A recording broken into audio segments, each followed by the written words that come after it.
नमस्कार दोस्तों, कैसे हैं आप सब।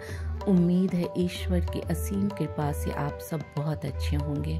फ्रेंड्स, सर्दियों के मौसम में हम बहुत सारे सीजनल फ्लावर लगाते हैं। आजकल नर्सरी में इनकी बहार है, जिनमें dianthus, pansy, gerbera, marigold, stock, salvia, गुलेदाबदी, बहुत सारे सीजनल फ्लावर्स आए हुए हैं।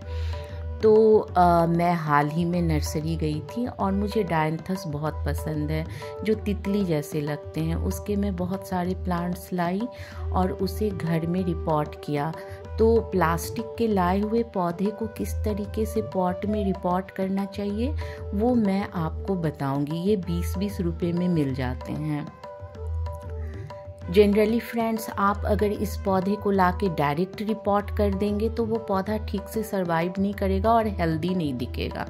सबसे पहले प्लांट्स को लाइए और 2 दिन तक कहीं छोड़ दीजिए, जैसे ग्रीन जगह पे, झुरमुट में, प्लांट्स के झुरमुट में, या अपने बड़े प्लांट्स के मेन पौधे के नीचे इसे 2 दिन तक इसको छोड़ दीजिए, ताकि ये स्ट्रेस में ना रहें।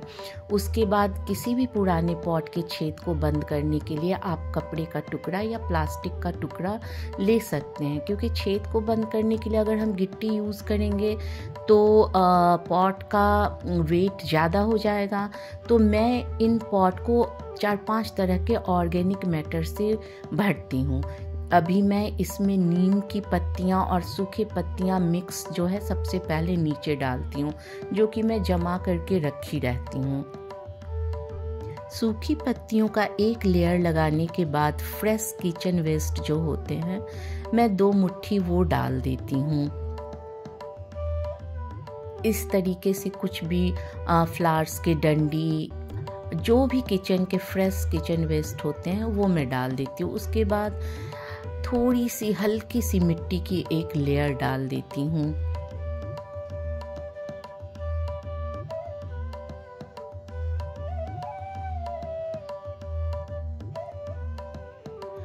उसके बाद फ्रेंड्स, मैं घर की बनी हुई जो फ्रेश किचन वेस्ट जो है, मतलब 2 महीने पुरानी जो मैं बना के रखती हूँ वो डालती हूँ, और फिर हल्की सी मिट्टी की लेयर डाल देती हूँ।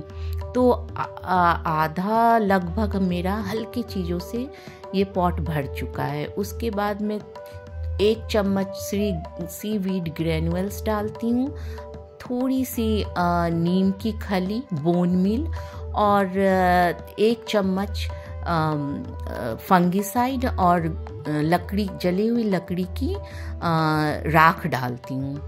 तो देखिए, हमारा आधा पॉट तो ऐसे ही भर गया इतनी हल्की चीज़ों से।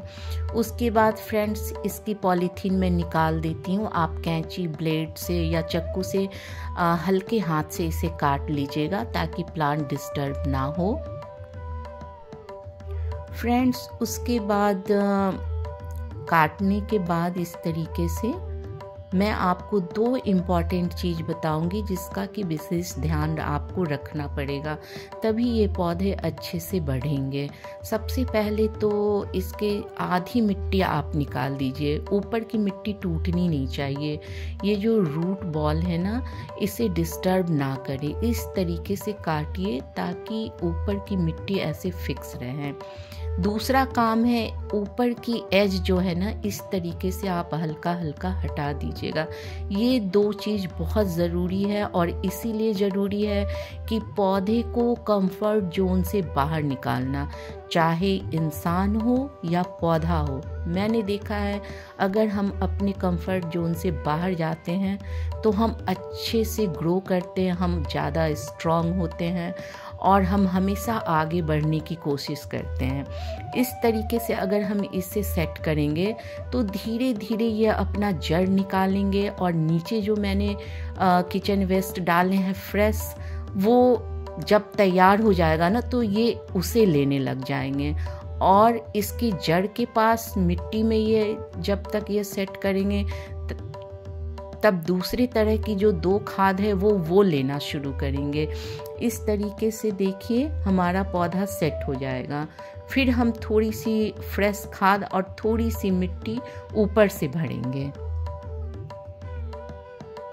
इस तरीके से।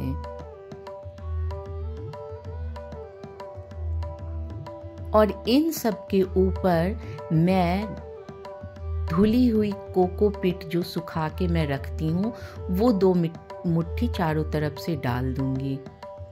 इस तरीके से आप देखिए कि मेरा गमला कितना हल्का है। आप इस तरह के 10-12 पॉट भी अपने बालकनी में रखते हैं तो इसका वेट बहुत कम होगा कंपैरिजन टू मिट्टी में लगाने से। और 4 महीने तक पौधा को एक्स्ट्रा खाद देने की भी ज़रूरत नहीं है और ये धीरे धीरे इसी में ग्रो करेगा और इसी से खाना लेगा और बहुत अच्छी फ्लावरिंग करेगा। और लास्ट में इस तरीके से आप पानी डाल दीजिए और आपका पौधा तैयार हो जाएगा।